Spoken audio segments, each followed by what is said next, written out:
In the United States of America, some of the world's most notorious criminals are locked behind bars. One prison in California houses one of the world's most depraved and dangerous killers. Jaime Osuna is sick. I think he suffers from multiple mental disorders.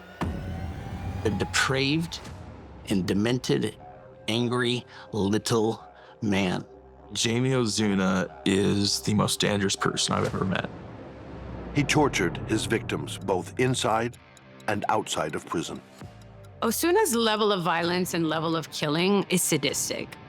His demeanor gave off the feeling that no matter what, if he was able to, he'd kill you without a second thought.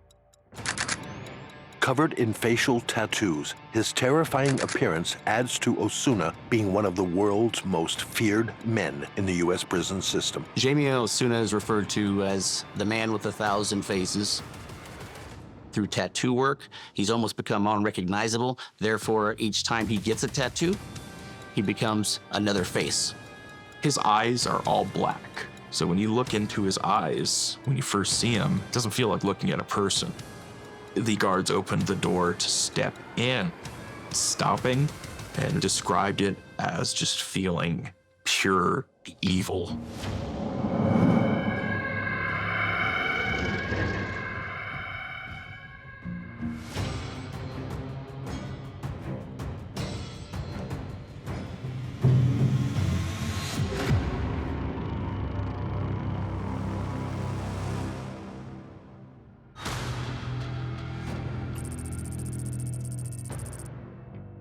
Corcoran State Prison in Kings County, California, houses over 3,000 criminals. Corcoran State Prison has housed some of the country's most notorious inmates. Charles Manson, the dating killer, Rodney Alcala, and the Golden State killer, Joseph D'Angelo. You will get what's coming to you at Corcoran Prison.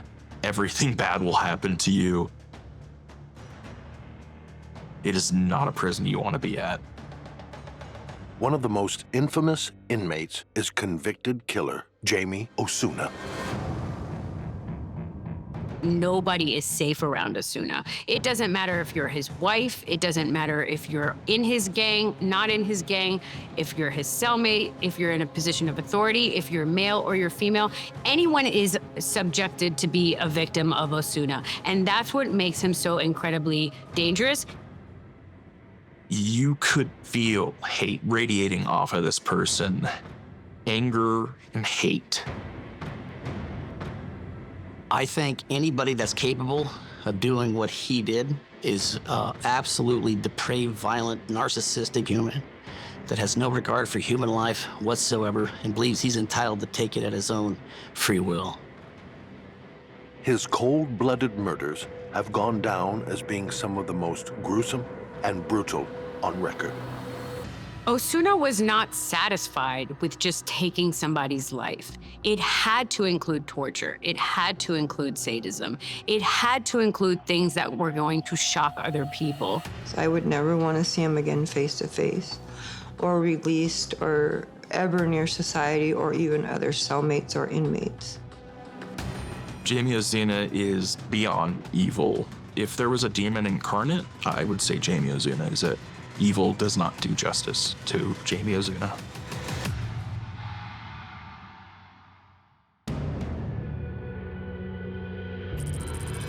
The town of Bakersfield lies a couple of hours north of Los Angeles. It's where Jaime Osuna was born. Bakersfield is the rotten core of Golden, California. Bakersfield is basically a cesspool of gangs, violence, and drugs. Anywhere you go in Bakersfield, you can find all of those things. There is no part of Bakersfield that is immune. Bakersfield definitely has its high crime rate, and the types of crimes are very eclectic. Homicide is definitely at the high end in terms of statistics. In 2020, we made the top 10 of the most homicides per capita in the United States of America. We have a lot of gang activity. This violence was part of Osuna's life right from the start. Jaime Osuna was the victim of abuse. He had a very neglectful mother who allowed the stepfather to physically abuse him to the point that sometimes he was deprived of food, where the other siblings were not. It was described that he was allowed to eat on the floor like a dog. He was thrown out of a moving car when he was just little, hanging on a tree, not allowed to eat with the family, slept outside in the rain. I don't think he wanted to talk about it. Osuna's psychopathic tendencies began to present themselves from an early age. He did microwave a family pet. I believe he said he put a cat in the freezer also. If you are capable of hurting animals at such a young age, combined with everything, all the other chaos and abuse that he had endured throughout his childhood and adolescence, probably fueled that anger and made it easier for him to then graduate onto committing violence towards human beings. Osuna was first arrested at the age of 15 and placed into the California Youth Authority. He spent most of his adolescence and early adult life in and out of different institutions and prisons. He's been charged with everything from various narcotics-related charges, theft, violent crime, assault with a deadly weapon, and I believe attempted murder at one point. He joined the gangs at an early age, so he was subjected to violence at a very early age. In December 2008, Osuna went to a party where a woman caught his eye. I am Jane Doe. I am the ex-wife of Jaime Osuna.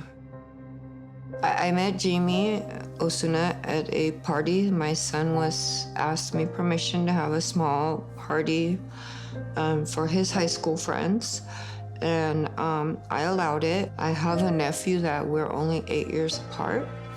And my nephew brought a friend that I did not know, who turned out to be Jaime Osuna.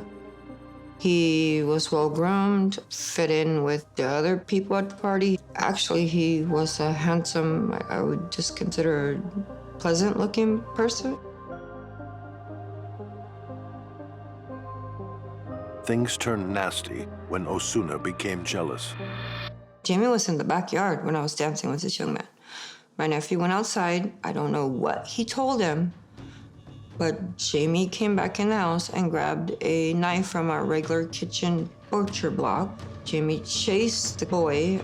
He scratched the young man's chest, not punctured or anything, but scraped it with the knife and made a superficial cut. The party ended. The police came and made everyone go home.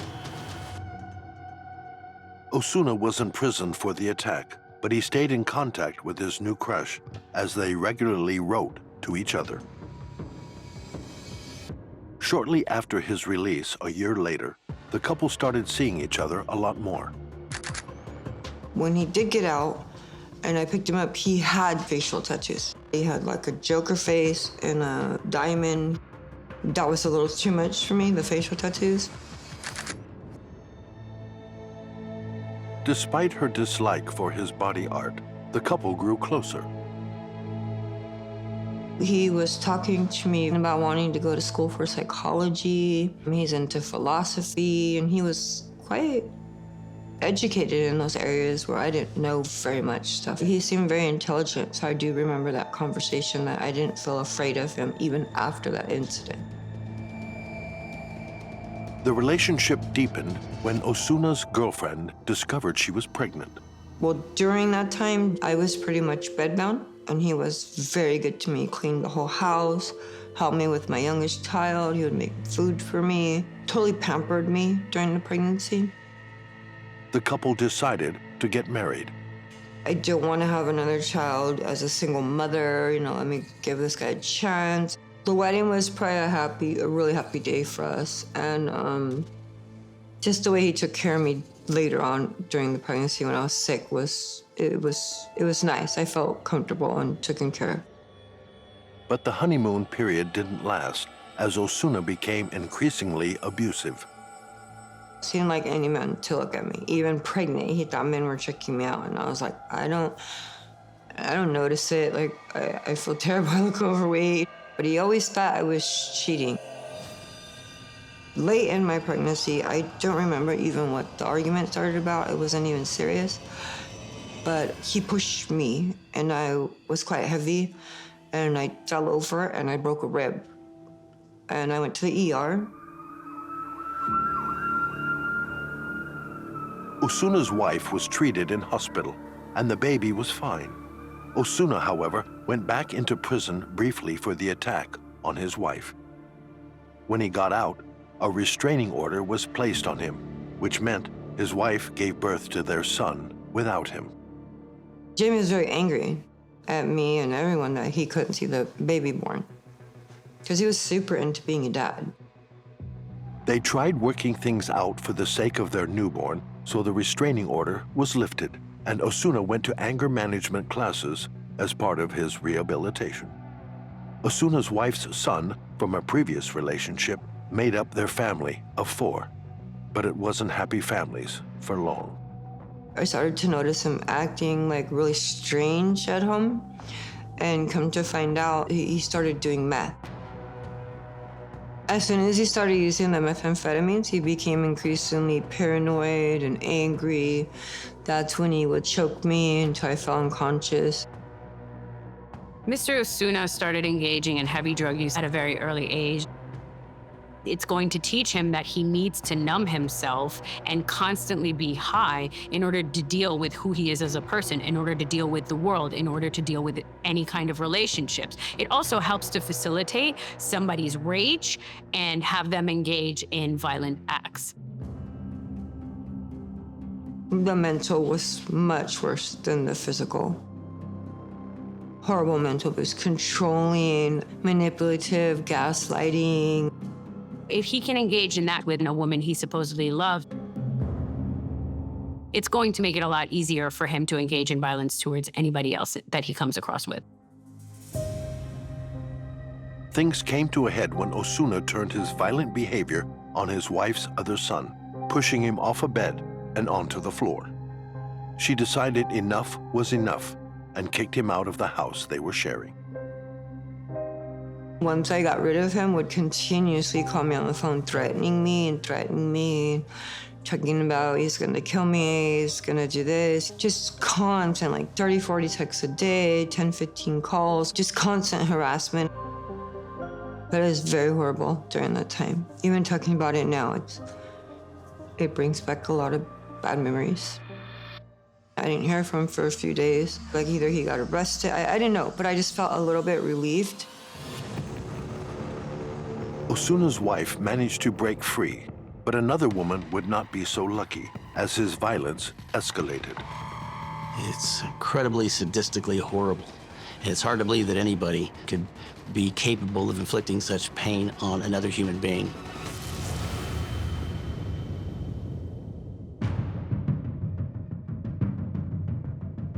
"24-year-old Jaime Osuna had been in and out of prison for numerous crimes since the age of 15. He also had a track record of domestic violence. His next felony would be a lot more brutal. The El Morocco Motel was in one of the many bad areas of town, and for Bakersfield, that's saying something. It was a dirty, dingy motel, mainly used by prostitutes and drug addicts. One of the residents at the motel was 36-year-old Yvette Pena. Yvette Pena was living here for approximately 3 months. She had a very difficult time as a child and suffered some really, really significant abuse, which led into, as it commonly does, an illicit drug problem. She did engage in the acts of prostitution to likely gain the funds that she needed to support her drug habit, and she had 6 children. On the night of November 8th, 2011, Jaime Osuna was with Yvette Pena in her motel room. She wouldn't come out alive. It appears she suffered some major blows to the back of her head. At that point, she was essentially tortured by being stabbed multiple times in the back with multiple stabbing instruments. She also had ligatures around her neck pantyhose and a green corduroy type of material was used to essentially suffocate her. There's also information that Jaime Osuna used a large metal pole shoved in her mouth and down her throat.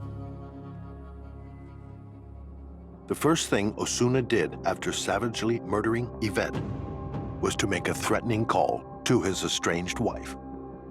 He's like, watch the news. I killed a woman at the El Morocco. And he said it like real monotone. And he said, you're next. You're next. She reminded me of you. Now I know I could kill you. I firmly believe that had his wife not left him, he probably would have ultimately killed her. So she contacted the Kern County Sheriff's Office and she asked them if anybody had been assaulted, hurt, murdered at the El Morocco Hotel because her estranged husband contacted her saying that's exactly what had happened. The officer didn't take her call seriously and dismissed it. It would be 5 days before Yvette Peña's body was discovered on November 13th. An exterminator come in, check in the hotel room, and find her. I opened the newspaper and they say, woman found dead at the El Morocco Hotel, you know, anyone with information. And I'm like, what? I just called about. So I call the sheriff department. Oh, they picked me up within 5 minutes and interrogated me for like 10, 12 hours.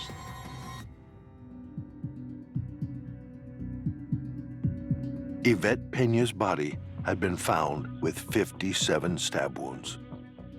She was discovered at the crime scene posed on her knees with her shins on the ground, with her buttocks raised in the air, with her arms out in front of her. Additionally, she had 3 knives that were impaled in her back, plus a large pair of scissors. And there was evidence too, and we know now, that she was also assaulted or stabbed several times in the vagina. The pathologist who examined her body gave not 1, but 3 causes of death: blunt force trauma to the head, asphyxia, and forced sharp objects. I haven't begun to process that she's been murdered. And that there's somebody out there.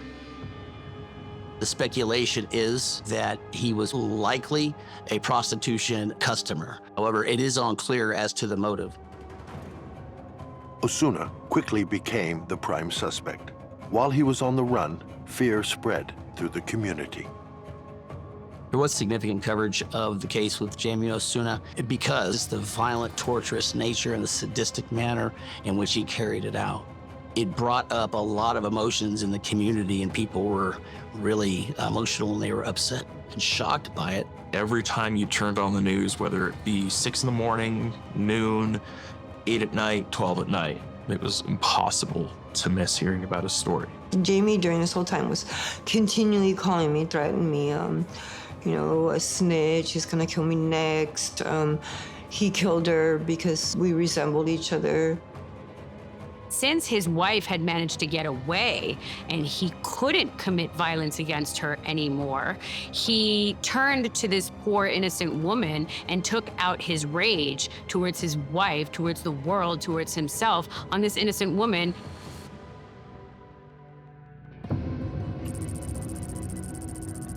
On November 18th, 5 days after the discovery of Yvette's body, police managed to track Osuna down.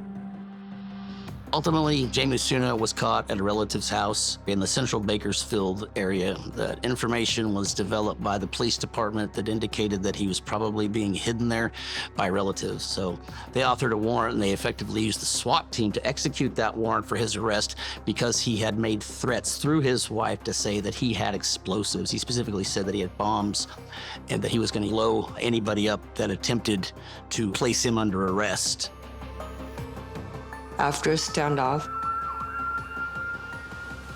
he was arrested and he didn't have a grenade. He was just saying that. He ultimately just gave up. Osuna was taken to the local jail, the Lerdo pretrial facility. He would be held here until a future trial date was set for the murder of Yvette Pena.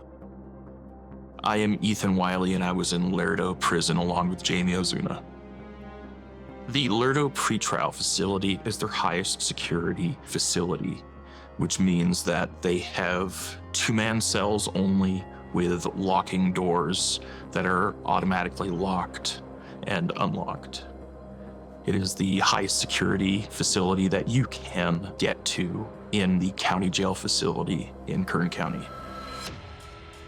When I was a correctional officer in County Sheriff's Office, I spent the majority of my time at the Lerdo pretrial facility.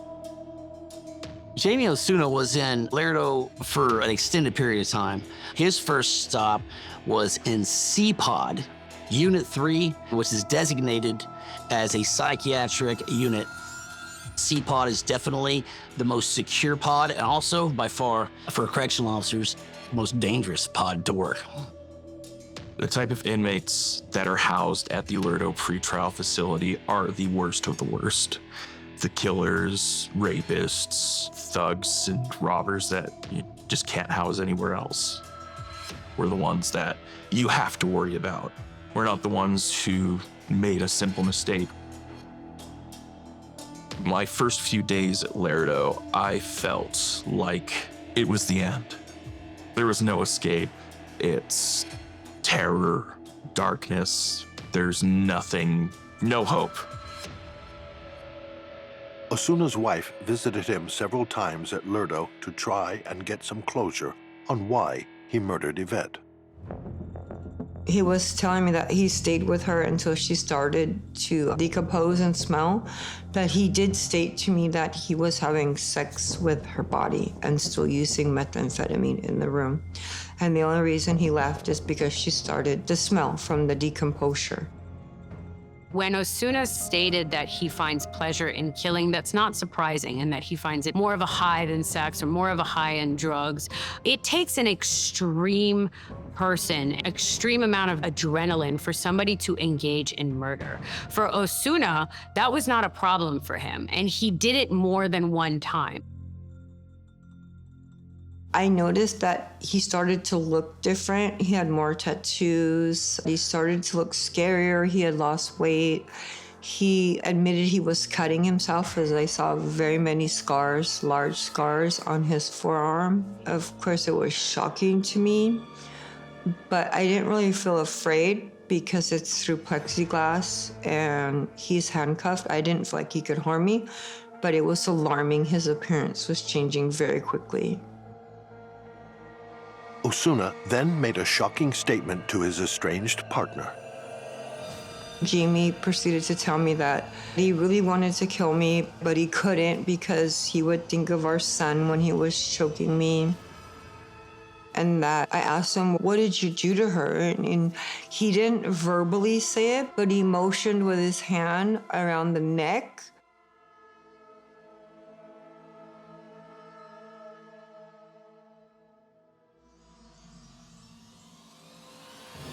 In January 2012, 24-year-old Jaime Osuna was in prison charged with the murder of Yvette Pena.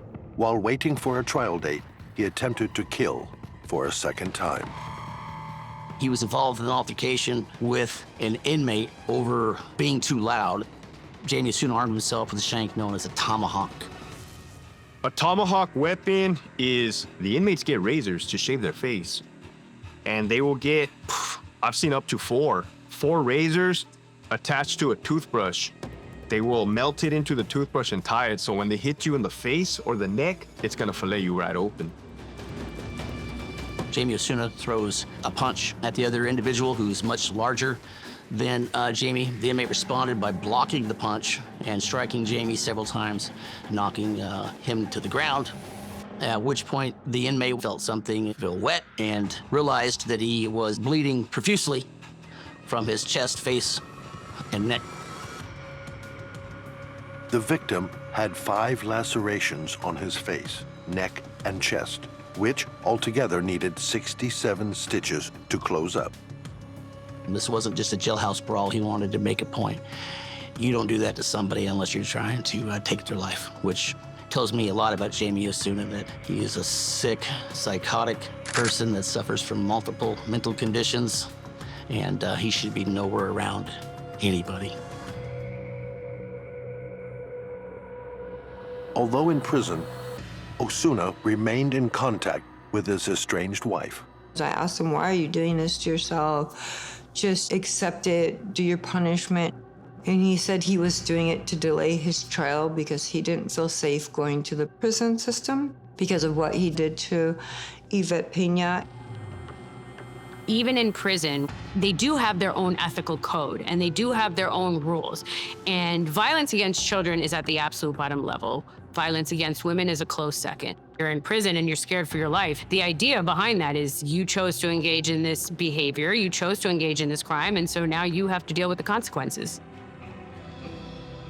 But Osuna did not appear to fear anything or anyone. The fact that he was engaging in such horrific, dangerous crimes, that really points to psychopathy and antisocial personality disorder. Really, the core of the reason Osuna was engaging in so much egregious violence was because he was a psychopath. With so much spare time on his hands, Osuna started to show an interest and engage in satanic behavior. He had a pentagram that he drew on the cell floor, and he had pictures, crime scene photographs of Yvette Pena, which he laid around the pentagram. Graphic. He used those as trophies, and he said something similar to the gang coordinator, like, because now the bitch can worship her God, which he thinks that's what he is. He had a huge ego and a pathological need for stimulation. So keeping these trophies, so to speak, definitely helped him achieve those goals. Fellow inmate Ethan Wiley had a job in the facility handing out and collecting meal trays. He remembers the time he accompanied a guard to Jamie's cell and discovered the satanic symbols and pentagrams within. The guards opened the door to step in, and I remember my boss taking one step in and stopping, and she described it as just feeling pure evil by stepping into that cell. And she had said that she's been in that cell before, didn't feel anything like that. But after she put those markings up there, she took one step into that cell and backed off. He was allowed to keep them up until they were able to prove that they were blood, which then became a health issue. So they were able to take them down. Because of Osuna's worrying behavior, he was deemed a risk to both inmates and staff. He was transferred to the Max Medium Unit, housing that offered a higher level of prisoner security. They're not allowed into the day room amongst each other and have direct contact. They're locked behind their cells, individually, single-celled, for 23 hours a day. There's never any actual direct contact physically between inmates. These cells themselves are bleak and terrible in every way. It is a cement bench with fake leather plastic sheet filled with cotton rags, and that's your bed. It is about 2 inches thick and very lumpy, and that's all that you have in those cells, other than your toilet and sink combination. Osuna took a perverse delight in trying to rile up the staff. He always did whatever he could to have fun with the correctional staff and the guards. He'd flood his cell at least once a week, maybe twice a week, just for and giggles. He also had killed a mouse, and he peeled the skin off of the mouse, or most of the skin, just to the point to where it was thin enough to where he could maintain the skeletal structure, and he posed the mouse on its back feet and left it there for months. As part of his job, Ethan eventually came into regular face-to-face contact with Osuna. My first encounter with Jaime Osuna at Lerdo was just day like any other, handing out trays, and then come to Osuna's cell. and he's just standing at the window, not smiling. Just stood there and stared. Not at me, not the guards, just stared. He looked intimidating in a different manner than most people are intimidating. It was something about his presence that you could feel. Since moving into the max medium facility, his wife stopped all contact with him. But that didn't stop Osuna reaching out to her. During Jaime's incarceration at Radial jail, he was still awaiting trial. He would send letters to me. 3 that stood out that I can remember are a body sheet of Yvette Peña's crime scene with blood on it. He sent me pentagrams about my mother rotting in hell. And he also sent me one with a dead rat in it. I never opened the entire content of the letter. When he wrote a letter to his wife, he threatened her and put a spell on her, which I reviewed myself because apparently he's a self-proclaimed devil worshiper, and he made some very severe statements to her in terms of how her skin would be eaten off of her body for eternity. Osuna had taken his Satanism to the next level with the addition of even more facial tattoos. Jaime Osuna has received the majority of his facial tattoos while in custody. That actually is common in the jail culture. They're able to construct what they call tattoo guns. The easiest way is getting a staple or a paperclip of some sort, getting it straight, and then getting a hard object to hammer a point into it with. You cut a small slit into a pencil, shove it in as best you can, and then wrap that with string. And that is your pick, or basically a handheld tattoo gun. Then to get the ink, they'll melt like checker pieces, and they'll heat it up, get the soot, make the ink, attach it to the motor, and now you have everything you need to make a tattoo.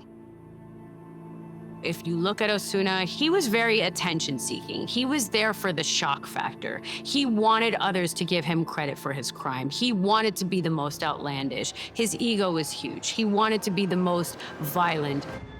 Most notably, the pentagram, the sign of the devil, in the center of his forehead, and also has a smile tattooed on each corner of his lips, consistent with that of the Joker character in the Batman comics.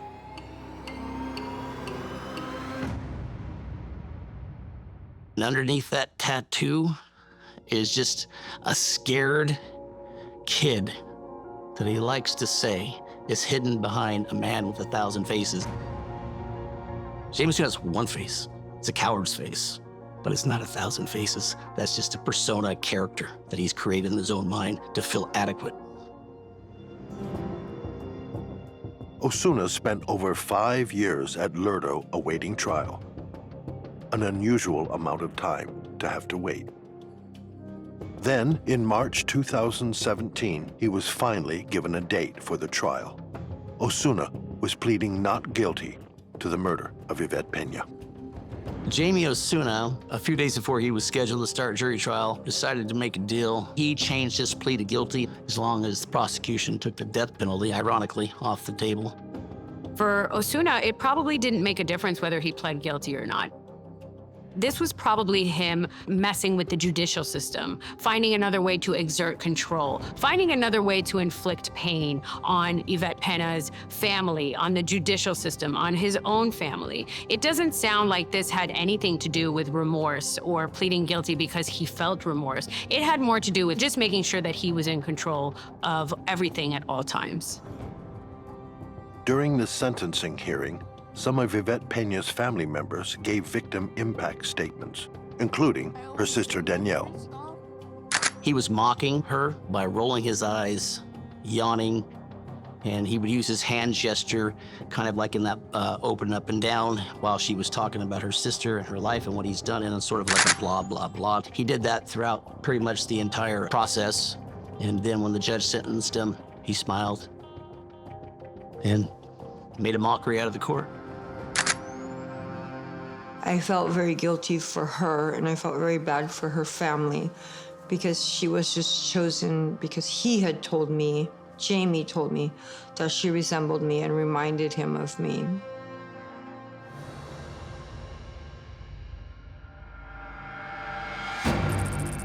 On May 15, 2017, Osuna was sentenced to life without parole, meaning he'd spend the rest of his life behind bars. He's demonic. He's all these things. But yet, when he has a chance to show the world what he does, he took a deal. Because he didn't want to die. That's what it was. No sympathy for the family. He has no sympathy. He's afraid.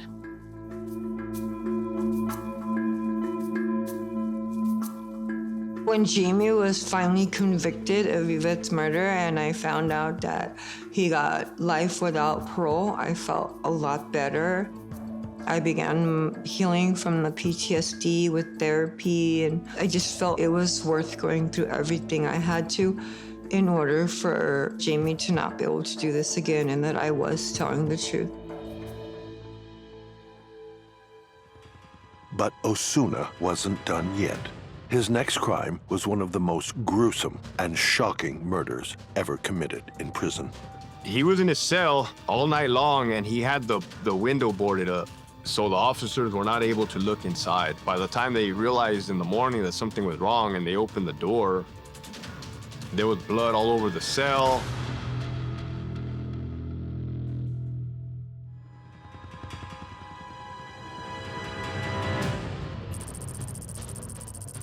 In May 2017, Jaime Osuna was sentenced to life without parole for the murder of Yvette Peña. He was moved to Corcoran State Prison, one of the most dangerous in the state of California.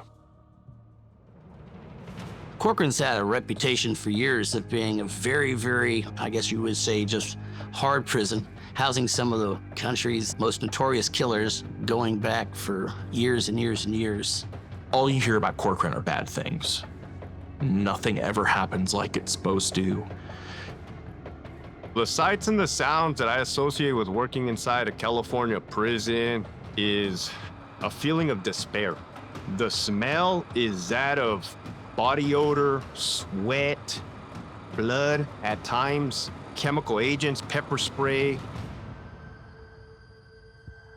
Osuna was placed here with the highest level of security, called the SHU. He wasn't allowed any contact with other inmates. Ethan was also transferred to Corcoran in the same year. I ended up at Corcoran Prison after I took a deal and pled no contest to voluntary manslaughter in October of 2017. I felt absolutely terrified. Prison is one of the most dangerous places I can imagine. Prison is definitely the most dangerous place I have ever been. Osuna had been in Corcoran Prison for almost 2 years when he got a new cellmate, 44-year-old Luis Romero. Luis Romero was a convicted murderer that was ultimately sent to Corcoran Prison, serving a 27-year sentence, and he was close to being paroled. Osuna took immediate offense to sharing a cell with him and did the thing he did best. Jaime Osuna's attack on his cellmate was beyond the worst imaginable crime any of us could have ever thought of or considered. And within less than 24 hours of being housed together, Osuna did not just murder him. He reportedly gauged his eyes out, removed his lung, chopped off his fingers while he was alive, and then subsequently decapitated him.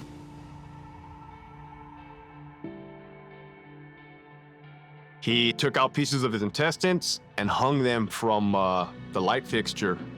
You could see them hanging, and the investigators even found a sandwich sitting inside of a bowl on his desk that had human remains in there, half eaten. He uses Luis Romero's blood to write different statements on the prison wall. And one of the statements he writes is, "I'm a man of 1,000 faces." What appears to be hanging around Jaime Osuna's neck when he's removed from the cell appears to be body parts or organs that he made into a makeshift necklace Again, I'm not a doctor, but it looks like possibly the intestine of Mr. Romero. Adding to the savagery of the murder was the fact that Osuna had managed to do this with just a small razor. To mutilate that body, to cut through bone at all, is horribly difficult. But to use a small razor to do that, to inflict that level of damage to a human body, is beyond my understanding. Ethan remembers the day when Luis Romero's body was discovered. The entire day goes by with no word of anything. Everybody's locked down, and you see that they're sending the workers home, people that help the prison run. That means that something very, very bad happened.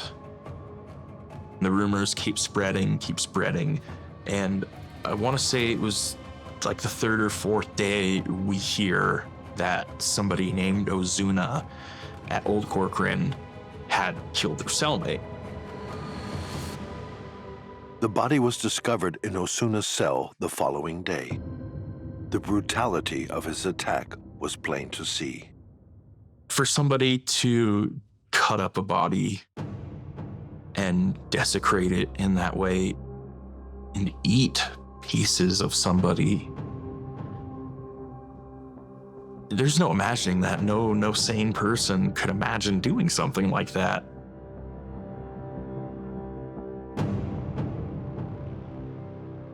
I mean, it was shocking and disgusting and embarrassing, but it wasn't surprising. The brutality of this crime is almost unparalleled. I've been a police officer for 28 years, retired now, and I've seen some horrible things, but I have never seen anybody do that. And that's something, even looking at the pictures, you're never gonna unsee. I'd recommend people to not look at those. They are absolutely horrifying. I think there's a shock factor. I want to be the worst. I want to be the most egregious. I want people to remember me. It's a way to be commemorated as the most violent criminal in the world.